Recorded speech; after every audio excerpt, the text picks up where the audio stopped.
Sure. The engineering freshman program is for first-year students on campus who are being introduced to engineering.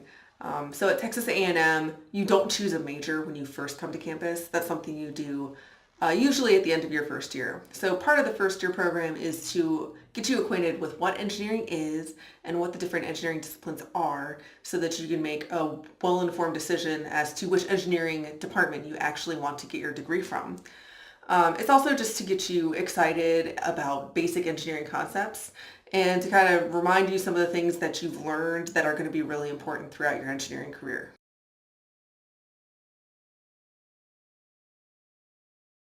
All right, so yeah, group projects are a big part of the first year program. And they're just so important because as an engineer in industry, or even in a research area, you're never going to be working individually in a room by yourself. Even when people think about coding, they often think of, someone sitting in a tiny room with artificial light day in and day out doing something. But in reality, it generally doesn't work that way. You work in teams. And it's important to have skills that are going to allow you to work effectively in those teams. So we start instilling those skills into you as freshmen in the engineering program.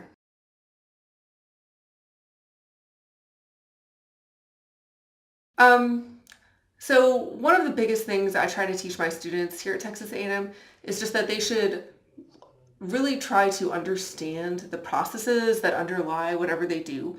Mathematics is an amazing field, and there are a lot of people who are very effective at doing mathematics, but they might not necessarily understand mathematics.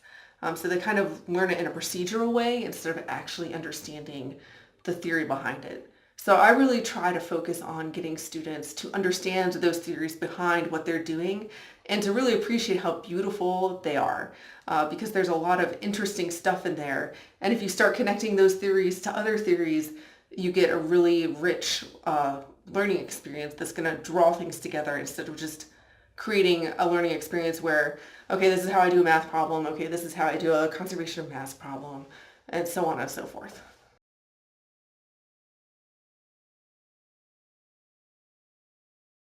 Sure. So my teaching style is a little different. My teaching background is actually from high school. I taught 6 years of public high school here in Texas before moving up to the university level. So I tend to be a little more, I guess you could say nosy. I like to know a little about my students as I teach them. I get to know them over the course of the semester. And I'm actually in a really amazing role where I get to have the same students several semesters in a row. So I like developing those relationships with my students and helping them build whatever cultural capital they need to get through the university successfully. So I'm not just about being an instructor, I'm also wanting to be an advocate for all of my students as well. Okay, so if you are coming into higher ed, my biggest piece of advice would be to just be curious and to run after anything that interests you at first. Um, there will be times, when you have to crack down and do your midterms, but if you see a lecture on philosophy somewhere on campus, and it's open to the public, just go. Just go experience that.